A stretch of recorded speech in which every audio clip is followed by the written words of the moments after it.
La pregunta es, como periodistas... Hoy en día, lo que mueve el mundo es la capacidad de tener la atención del usuario y del patrón.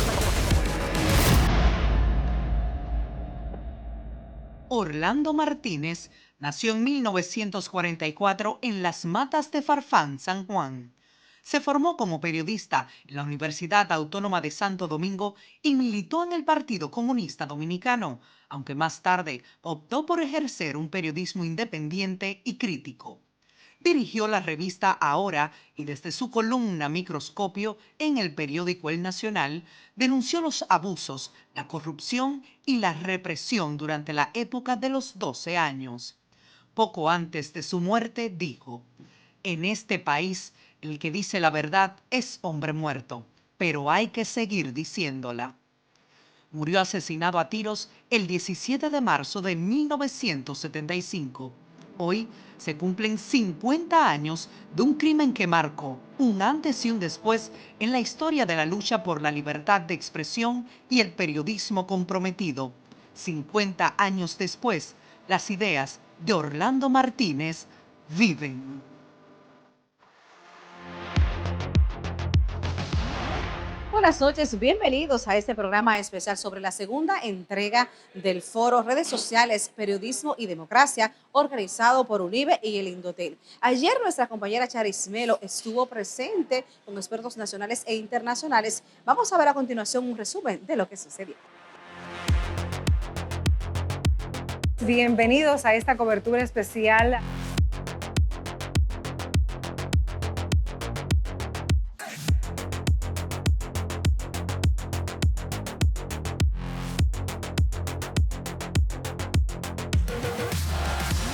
Bienvenidos a este segundo día de encuentro del foro Redes Sociales, Periodismo y Democracia, una iniciativa del Instituto Dominicano de las Telecomunicaciones Indotel y la Universidad Iberoamericana UNIBE, donde juntos estaremos a reconocidos periodistas, expertos, abogados, precisamente pues analizando los retos y desafíos que tiene el periodismo en República Dominicana y el mundo en esta era digital. Este evento, como ya muchos de los que estuvieron ayer saben, está dedicado a la memoria del periodista Orlando Martínez, a 50 años de su asesinato, quien fue un símbolo de la lucha por la libertad de prensa en República Dominicana.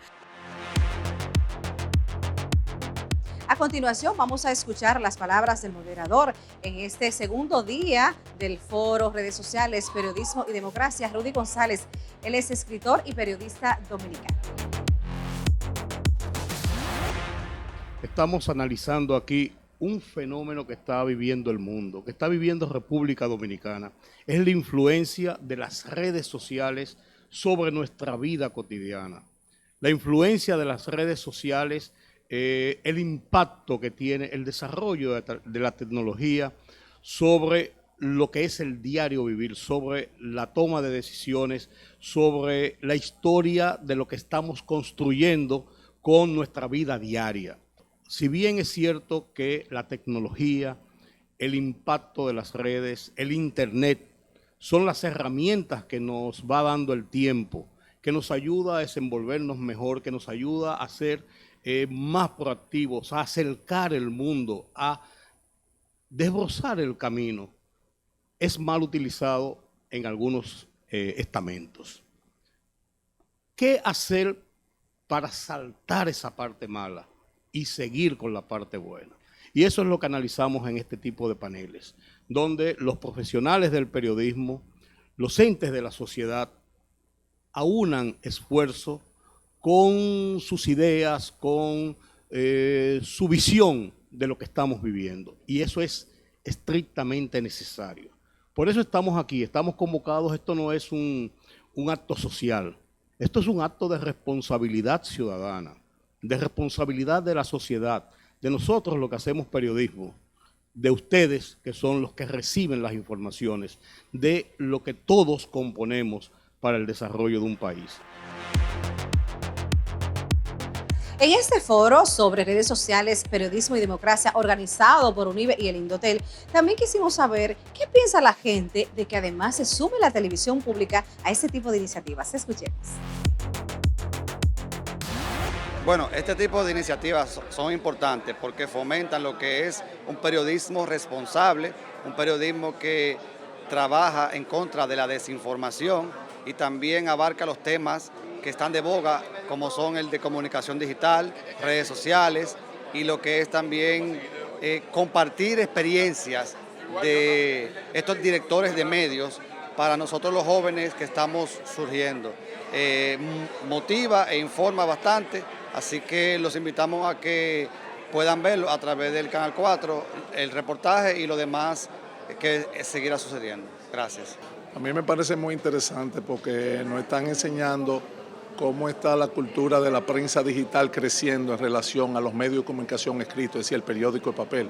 También nos hablan de los medios de comunicación ya a nivel tecnológico y te indica cuál ha sido y cuál está siendo la tendencia mundial de los medios de comunicación. Son eventos, congresos, simposios muy interesantes porque aportan mucho a la sociedad dominicana y más a la periodística.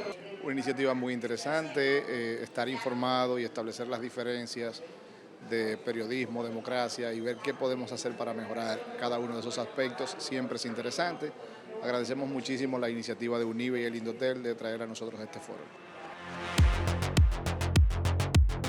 En este segundo día del foro Redes Sociales, Periodismo y Democracia, se trataron temas de suma relevancia que tienen que ver con la fake news y las redes sociales. Estuvo a cargo esto de Juan Pablo El Pozo, además de Darian Vargas y José Luis Taveras. Vamos a escuchar a continuación.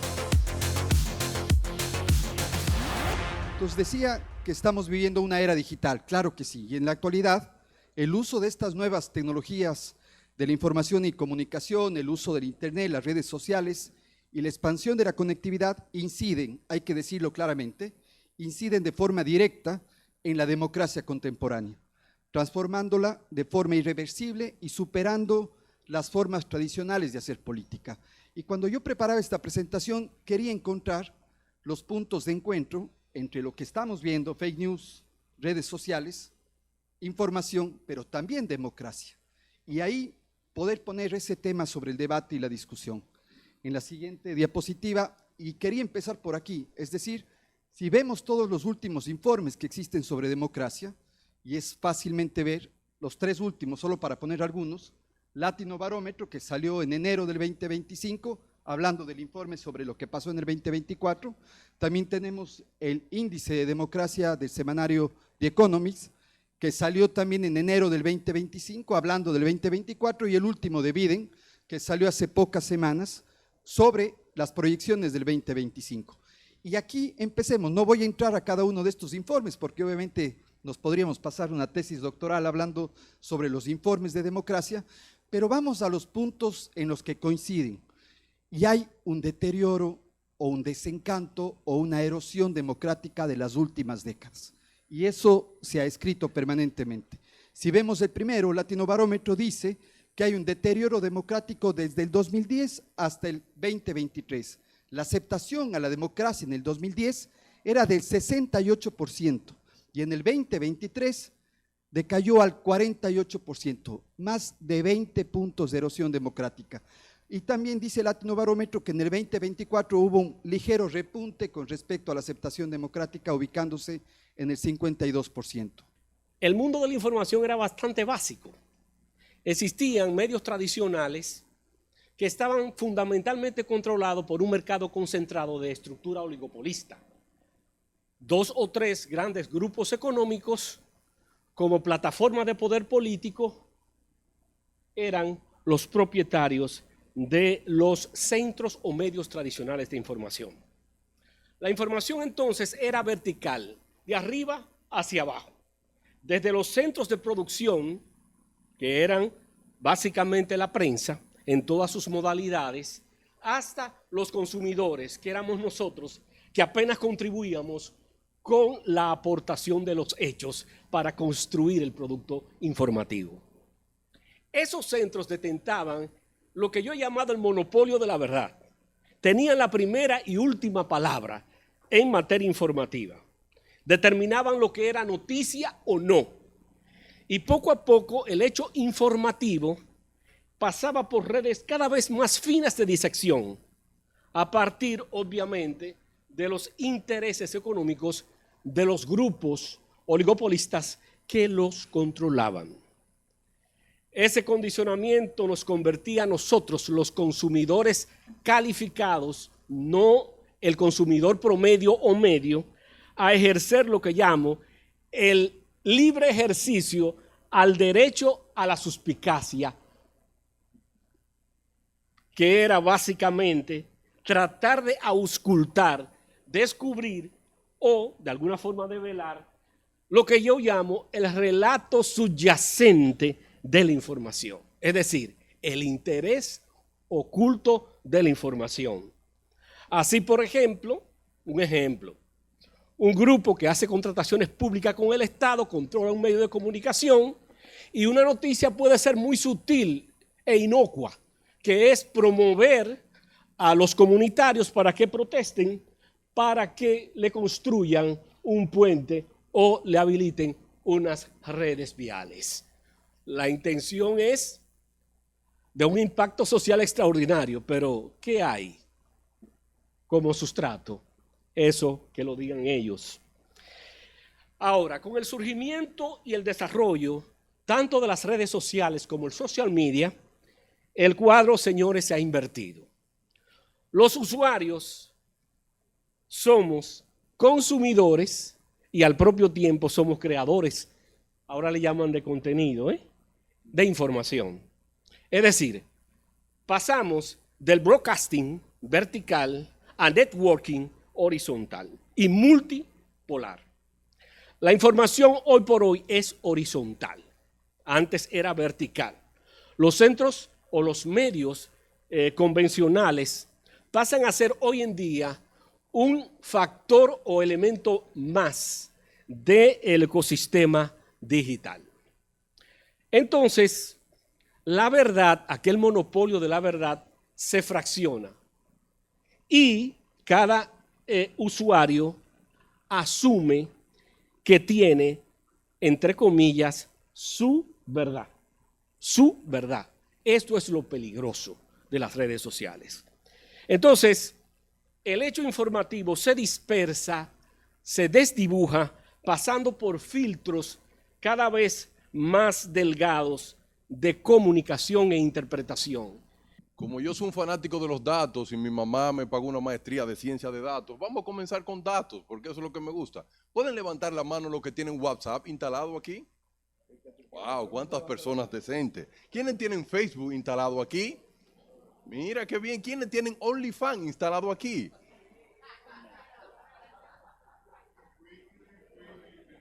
Ahí comienzan las fake news, con las mentiras.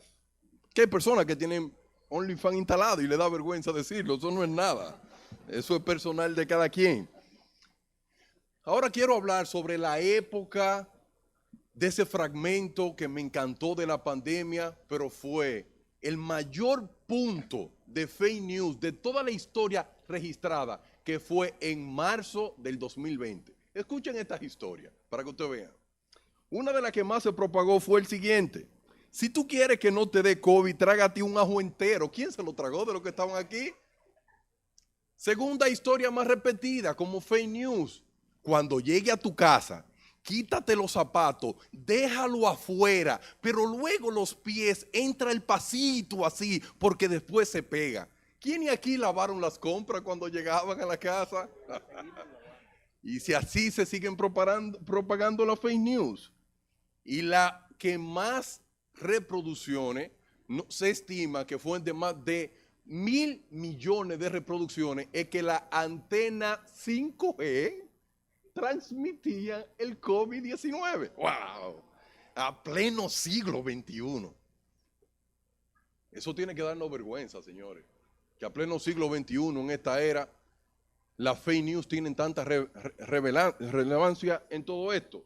Y por eso vamos a ver algunos datos. La Universidad de Sao Paulo dice que el 88% de las personas que utilizan redes sociales en Latinoamérica las fake news se propagan más fácilmente por WhatsApp. Y escuchen esta historia basada en la vida real. Dos, acerca de mi madre. Mi madre me llama y me dice, el 24 de abril va a pasar un fenómeno electromagnético que todos los celulares no pueden estar cerca el día de la camaradería. Antes lo estoy diciendo. Y yo, mamá, recoge todos los celulares de la casa y póntelo encima. Va a estar viva. Y esos mensajes pasan por WhatsApp. ¿Quiénes lo han leído ese tipo de mensajes? Excelente, vamos bien, la estadística no se están equivocando. Escuchen este dato que es bien triste. Solo el 9% de las personas verifican una información, si es cierta, antes de compartirla. El 59% de las personas creen que si un amigo, un tío o un primo le mandó una información, es cierta. Y la comparte más adelante y dice, pero fue el primo mío que me la mandó. Así van los datos, señores, que lo vamos a ver aquí sucesivamente. Y escuchen este dato sobre el informe general digital. En Latinoamérica, en promedio, una persona utiliza el Internet durante 8 horas al día. 8 horas al día. Pero ¿saben lo que más me preocupa? Que este concepto muchas personas no le están poniendo mucha atención. El petróleo del siglo XXI son los datos. Lo voy a repetir eso de nuevo. El petróleo del siglo XXI son los datos. Y las redes sociales se alimentan ¿de qué? De los datos. Ahora, por favor, sean sinceros con esta pregunta. La mayoría aquí levantó la mano y dijo que instaló WhatsApp. ¿Quiénes leyeron el contrato de WhatsApp? Escuchen lo que dice en el contrato. De una forma bien simple. Escuchen estos datos.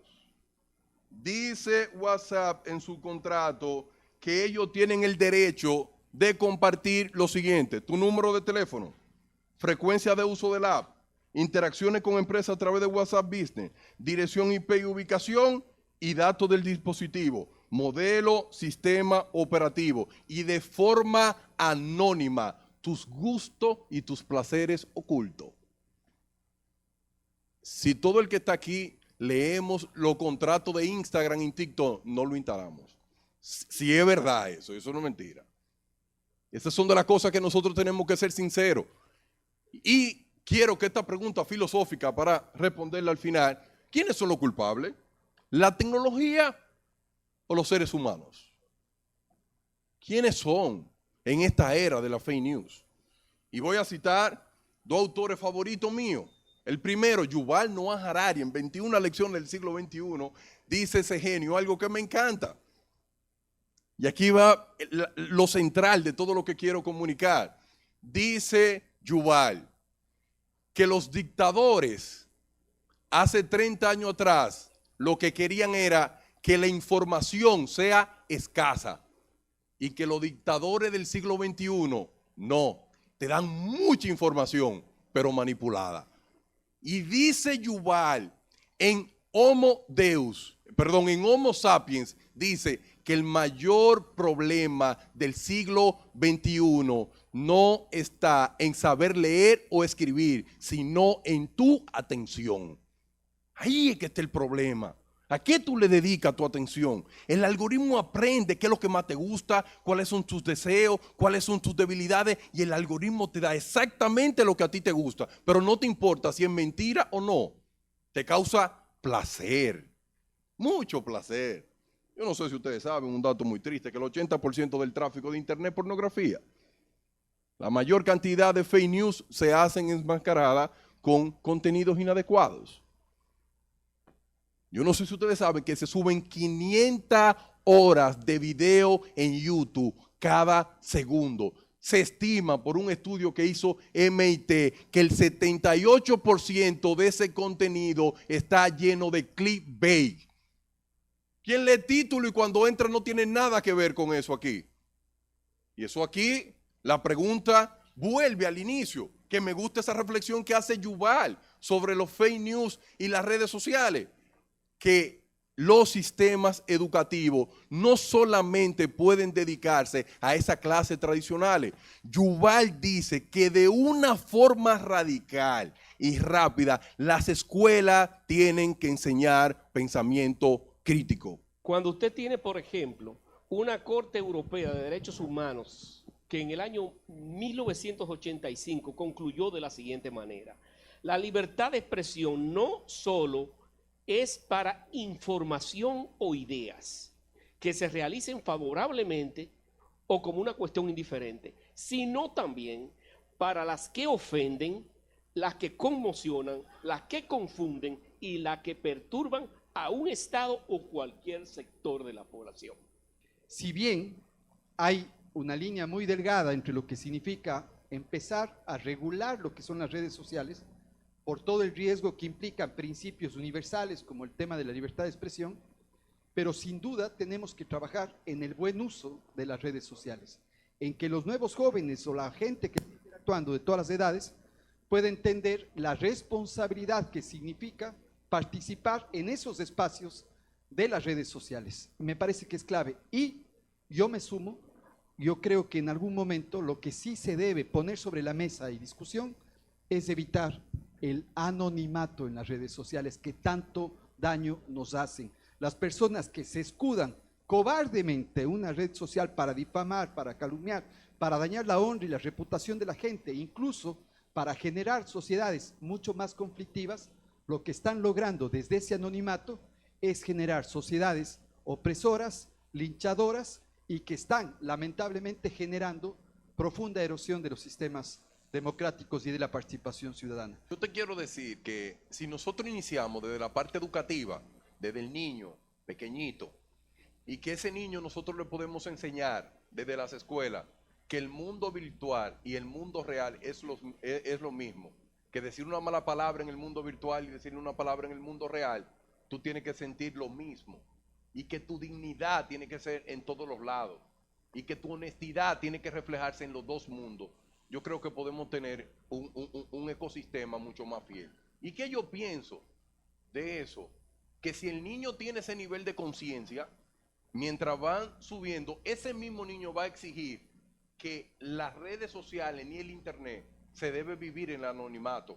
Que si yo soy responsable de lo que digo, lo tengo que decir desde mi realidad y desde mi identidad. Porque es muy fácil el linchamiento digital cuando tú te ocultas en miles de cuentas. Cuando compra IP y le enmascara desde Macedonia, desde Corea del Sur, desde Corea del Norte, compra mucha IP con cuenta falsa. Cuando tú con $10, tú sabes lo que $10 de una granja puede impactar en comentarios, aproximadamente 2,000 comentarios de odio cuesten $10 y que muchos niños por bullying con cuentas falsas se suiciden, que muchas personas su vida personal se vea allá solamente porque es mucho más fácil abrir una cuenta de Instagram, una cuenta de Facebook sin ningún tipo de pudor ni sin ningún tipo de documento y yo decirte a ti todas las cosas malas que yo siento de ti y que tus hijos se enteren de eso y luego tú no sepas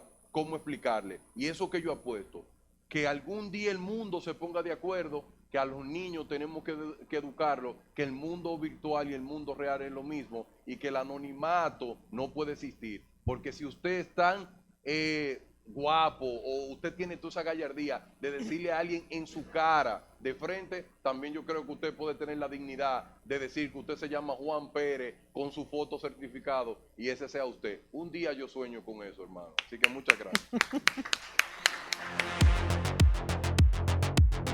Otro tema que se debatió en ese segundo día del Foro Periodismo, Redes Sociales y Democracia fue Prensa y Poder. Estuvo moderado por Juan TH y con la participación de expertos panelistas como Nacet Perdomo, Homero Figueroa, además de que estuvo acompañado de Iván Cató. Yo pienso que lo que ha pasado en el tiempo es la dispersión y descentralización del poder. Pasamos de una sociedad, de un poder concentrado, a una sociedad, por la disrupción tecnológica, a un poder descentralizado, desconcentrado. no es que haya disminuido el poder o la influencia de un listín diario, de un nacional, sino que se está disputando el escenario del poder con otras estructuras de poder nuevas que se han creado. Entonces la respuesta corta es, estamos en un escenario de un poder distribuido, en un mundo líquido, como hablaba Paulo. Durante decenas de años, durante décadas, el debate público. Y al diluirse esa autoridad que tenía la prensa, ya pierden importancia los medios. Es decir, no es tanto que disminuya la tirada o disminuye el alcance, sino que disminuye la credibilidad que la gente le da a los medios de comunicación.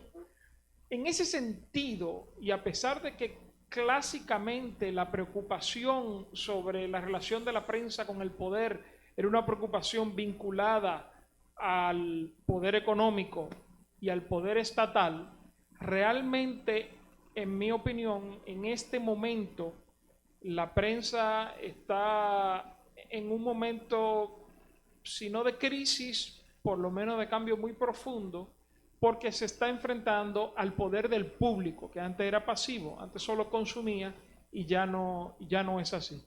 Eso, aquí me gana mi vocación de abogado, eso es un tema de difícil solución desde el derecho.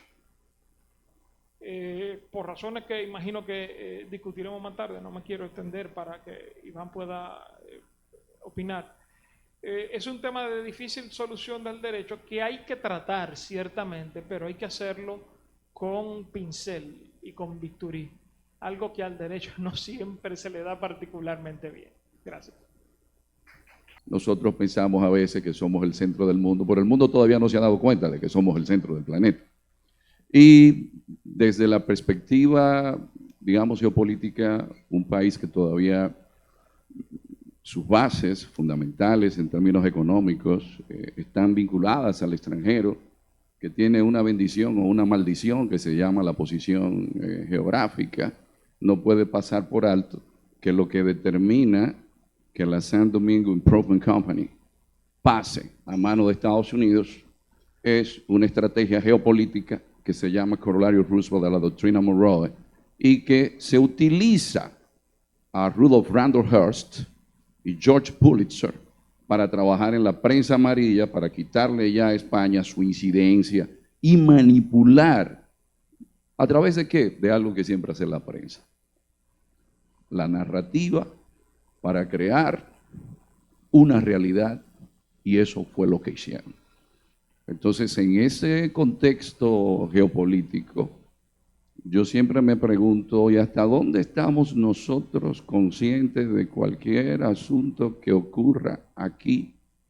Puede, desde una perspectiva internacional, desvirtuarse y afectarnos porque hemos perdido la perspectiva de la importancia geopolítica de que nuestros medios estén cohesionados en cuanto a una narrativa de lo que somos como pueblo. Porque cuando estoy en el extranjero, lo primero que hacen es que me atacan con algunos temas. Y yo digo, pero la principal dispersión en cuanto a narrativa que crea realidades sale de nuestros propios medios. Entonces, mi preocupación desde una perspectiva geopolítica es que si así desde el principio siempre se utilizó la prensa con Pulitzer, con Hearst, después vemos que la CIA, donde hizo grandes inversiones también, fue en financiar columnistas, y no solamente columnistas, locutores de emisora para que pusieran música adecuada, también intelectuales, y nosotros estamos conscientes de un elemento fundamental que la prensa nuestra ha estado olvidando, y es que en la geopolítica, de las 4 bases que lo sustentan, una que es imperecedera es la cultura. Hasta dónde los valores que nos cohesionan y que sirven de cemento social para una visión común de destino los estamos enarbolando desde los distintos medios. Yo creo que esa es una encrucijada geopolítica. Continuamos en esta cobertura de la la televisión pública sobre este importante foro de redes sociales, periodismo y democracia, en donde también está participando Homero Figueroa, él es vocero del gobierno, además de comunicador y estratega. Qué importante que estemos abordando este tema desde la televisión pública. Bienvenido, Homero. La importancia que tiene este foro para el país y también para los medios de comunicación. A mí me parece de primera línea, me tocó el panel de prensa y poder y era una oportunidad que no podía desperdiciar para aclarar, informar y educar a la gente sobre esa dinámica relación que debe existir entre la prensa y el poder. Una relación de hermandad y de cooperación, porque no puede existir una democracia sin medios de comunicación sólidos e informados.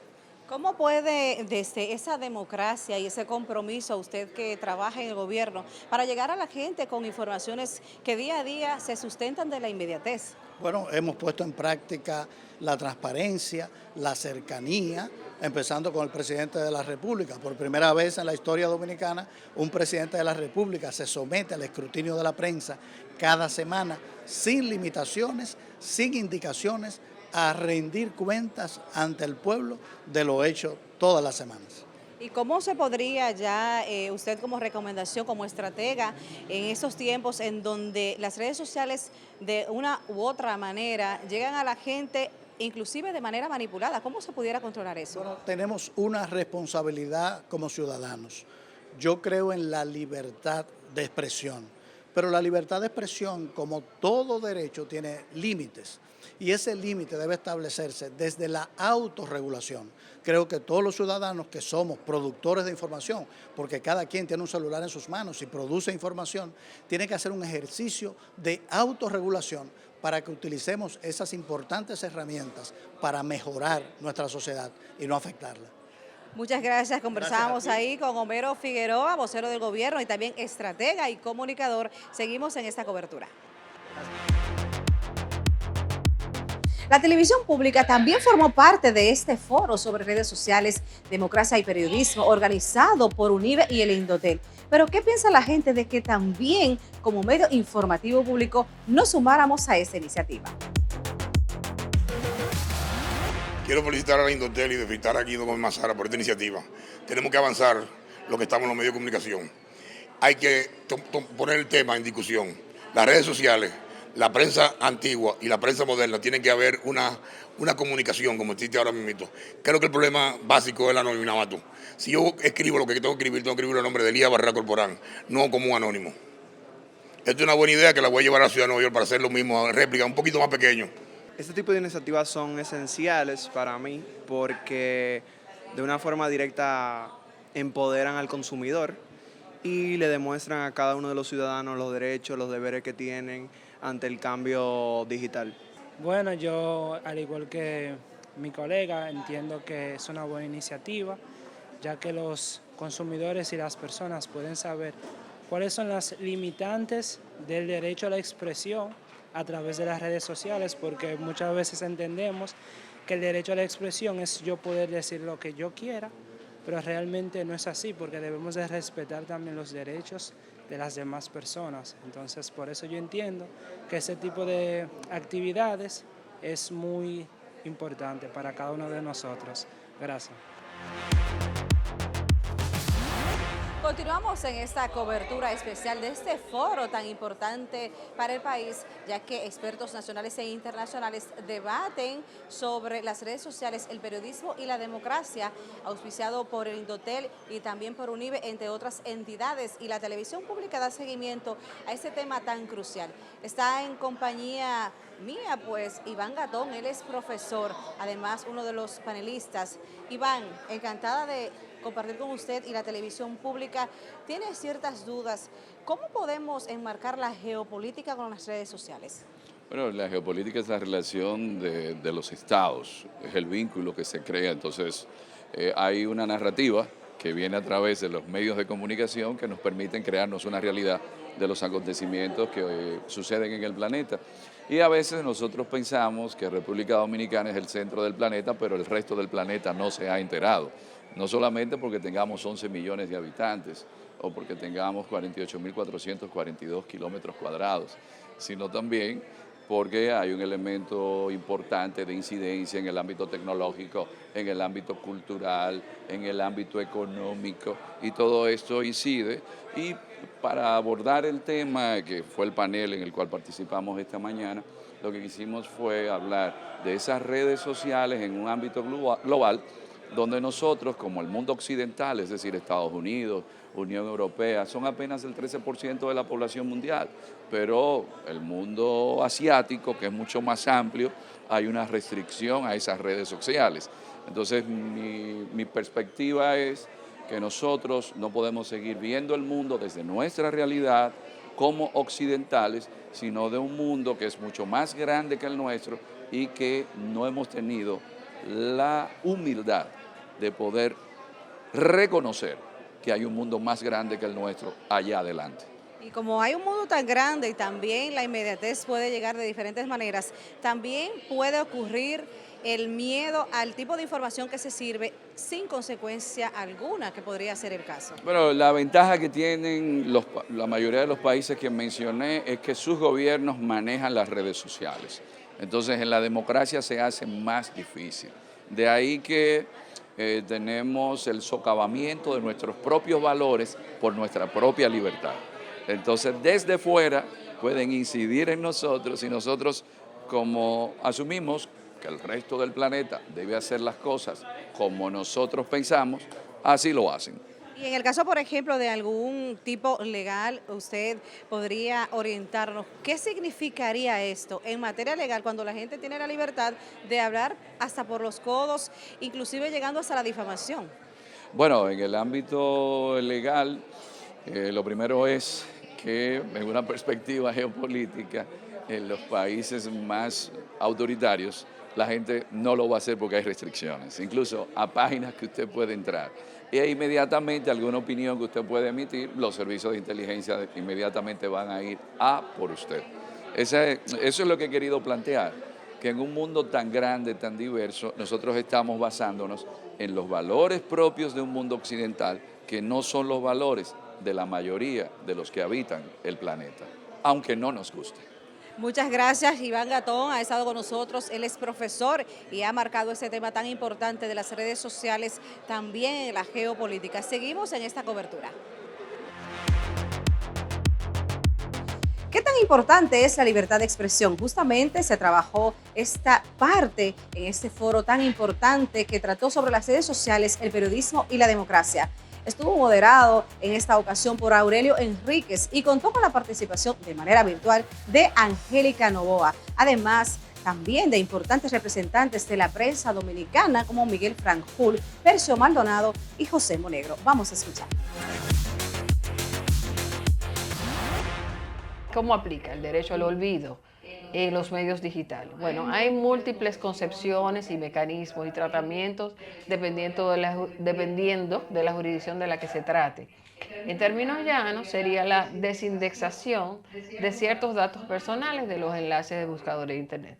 Angélica Noboa coloca su nombre en la barra de Internet de Google e inmediatamente sale que Angélica Noboa es abogada de la oficina Rosenbeck, que Angélica Noboa estudió en la Universidad UNIBE, que Angélica Noboa estuvo el pasado domingo, según Instagram, con sus amigas Anita y Soraya, pero también podría aparecer una información de Angélica Noboa de tiempo atrás, digamos 10 años atrás, donde hipotéticamente pudo haber tenido una situación legal que ya perimió o simplemente una información falsa. ¿Qué hacer con esa información que parece nunca desaparecer de Internet? La prerrogativa del titular de ese nuevo derecho es que ese hecho o dato no quede asociado a la colocación del nombre Angélica Noboa en la barrera de búsqueda de Google, Yahoo o cualquier otro buscador y no se eternice para siempre cada vez que alguien recuerde su nombre en esa barra. Las redes sociales son buenas. Las redes sociales han venido a democratizar la información. Las redes sociales, incluso a nosotros los periodistas, nos han dado instrumentos para nosotros sentirnos más libres en el ejercicio de nuestro rol y de nuestra misión y de nuestro apostolado como periodistas. Y le hacía el símil el tema no nos cebemos contra las redes sociales porque vamos a analizar el uso que se le dan a las redes sociales. El cuchillo puede utilizarse para preparar alimentos o para agredir a una persona. Dependiendo del uso que se le da, ¿quién es el malo? ¿El cuchillo o el que le da un uso inadecuado? Lo mismo ocurre con las redes sociales. ¿Qué ha pasado con nosotros los periodistas y las redes sociales? Miren, las redes sociales nos han dado a nosotros los periodistas una ventana y una dimensión que ninguno de los que estamos sentados aquí nos lo soñábamos hace 15, 20 años. Un trabajo, un contenido periodístico que yo preparaba podía llegar a la cantidad de personas que llegaba el periódico impreso. El periódico El Día circula a ciento y tantos de miles de ejemplares, podía llegar a ciento y tantos de miles de personas y nosotros nos satisfacíamos diciendo que cada ejemplar se multiplicaba por 5. Eso nunca nadie lo comprobó, pero nosotros nos satisfacíamos con eso. Ahora, ¿qué resulta?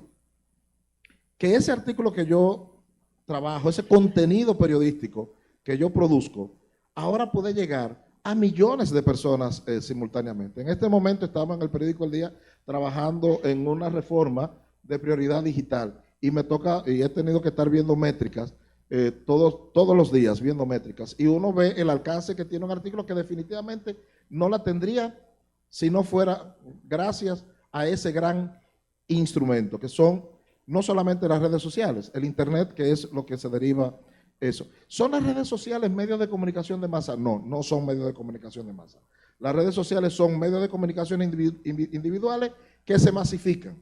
Por eso son redes. Lo primero que tenemos que hacer es reconocer que a partir de la aplicación de estas tecnologías y de la realidad, como decía Monegro, de que ya la comunicación se había masificado, sea o no profesional, nos colocaba en un contexto diferente. Por tanto, tenemos que examinar la fortaleza y la permanencia del concepto de libertad de prensa y de libertad de expresión en un contexto distinto al que había permitido la formulación de las premisas fundamentales de esta de Chapultepec y Salta. ¿Cuál es la siguiente? Bueno, que hemos visto un proceso de vaciamiento acelerado de la democracia en América Latina. Hemos visto cómo regímenes que comenzaron siendo democráticos o de origen democrático se fueron desnaturalizando. Y cómo luego, a través de muchos fenómenos políticos y sociales que se han producido en América Latina, el concepto democrático se ha ido degradando de tal forma que ya el autoritarismo y prácticas coercitivas se emplean en muchos gobiernos sin que la gente diga nada. Esto viene en paralelo desarrollándose con un proceso de descrédito sistemático de la labor de la prensa. O sea, aquí se ha producido una confusión. Han querido ver a la prensa y a las redes sociales como si fueran la misma cosa. Es decir, que ante tanta desinformación que hay, ante tantas noticias falsas, toda la prensa, porque ahí las engloban también a las redes sociales y esas plataformas digitales, toda la prensa está diciendo mentiras, está sesgada o está polarizada, ¿verdad? Entonces, nosotros todavía no hemos podido escapar de ese estigma que se ha ido creando y que ha ido tratando de quitarle valor a los medios de comunicación y a su principal insignia, que es el ejercicio de un periodismo de calidad con la verdad. Entonces nosotros estamos aquí en medio de un proceso dual, donde la calidad del periodismo ha disminuido y la calidad de la democracia también. En un escenario como este, o sea, postular defensa de libertad, de estos valores, libertad de expresión y libertad de prensa, se hace un poco difícil, pero no imposible. La pandemia del 2020 para mí es un punto de inflexión muy importante para un cambio sustancial en la conducta humana. Creo que sin duda fue un tormento planetario que nadie puede negar, pero también pienso que ha sido quizá la enseñanza más intensa y en menor tiempo que ha tenido la humanidad, porque la ha tenido que vivir de manera plena, todo el mundo. Se moría un rico en Europa como se moría un pobre en Pedernales, y esa realidad la tuvimos que vivir. Y yo creo que ese punto de inflexión que nos trancó a todos en los hogares y nos generó montones de enseñanza, también nos enseñó, trajo un empujón para que todos nos diéramos cuenta que teníamos un recurso disponible que habíamos usado parcialmente, que era la tecnología. Y yo creo que a partir de ahí todos nos hicimos mucho más digitales, mucho más virtuales. Dejamos de ir a los bancos y nos dimos cuenta que podíamos pagar por transferencias. Dejamos de mandar las cosas físicas y nos dimos cuenta que las podíamos mandar por WhatsApp. Y los medios de comunicación tuvimos el desafío de reinventarnos para de pronto poner los periodistas a trabajar en casa y a usar la virtualidad. Y yo creo que ese punto de inflexión ha convertido a todos los medios en parte de ese ecosistema digital con que se mueve el mundo de hoy. Pienso que no hay un periódico en el mundo que no sea digital. E incluso creo que muy pocos periódicos y canales de televisión y radio no son también televisión. Y no todos transmitimos. Hoy la mayoría somos canales digitales, somos podcast, que parte de esa modalidad, somos radio, e incluso tenemos canales satelitales que operan ya andando por las carreteras y transmitiendo en vivo en sus programas, y todo eso es gracias a la internet. Seguimos conversando con la gente que se dio cita a este foro sobre redes sociales, periodismo y democracia, que culminó en el día de hoy, y que además quisimos saber qué significa para ellos que la televisión pública también forme parte de este tipo de iniciativas para verificar y transformar esa comunicación que ahora también se suma a la inmediatez. Bueno, este tipo de iniciativas debían repetirse a nivel nacional, ampliar el radio para que las informaciones lleguen como deben de llegar, no con la distorsión, con la desinformación que realmente conllevan inclusive a llevar a la persona hasta los tribunales por las desinformaciones. Bueno, esta iniciativa de la Universidad UNIBE y también de Indotel nos coloca a reflexionar, pero también a colocarnos en lo que está pasando a nivel mundial, pero también en cómo podemos aportar como ciudadanos, como ente de los medios y también como ciudadanos del mundo, cómo podemos transformar nuestra realidad, pero también aplicando los derechos a una buena comunicación. Bueno, este tipo de iniciativa verdaderamente viene a fortalecer el ejercicio periodístico, también el buen uso de las redes sociales. Ojalá que se puedan seguir impartiendo y llevarse también a otras casas de estudios y sobre todo a las comunidades, porque como aprendimos el día de ayer y el día de hoy con estos grandes expositores y maestros de la comunicación, hemos aprendido que la libertad principalmente de expresión no corresponde a todos los ciudadanos como está consagrado en la Constitución de la República. Entonces sería bueno formar a todos los dominicanos sobre el buen uso de las redes sociales. Gracias a todos los miembros del Consejo, los periodistas, intelectuales y académicos que participaron. Gracias a ustedes. Y aunque yo no tengo la fortuna de uno de los miembros de este panel que nació en Cristo Rey, y eso le da una destreza cognitiva, yo pienso que ya es hora de que le pongamos número al estómago y que nos retiremos. Muchísimas gracias. Hasta aquí este programa especial sobre el foro, redes sociales, periodismo y democracia, organizado por UNIBE y el Indotel, y en donde también la televisión pública tuvo una participación importante en esta transmisión. Ha estado con ustedes Esther López. Que sigan disfrutando de toda la programación de su televisión pública. Hasta entonces.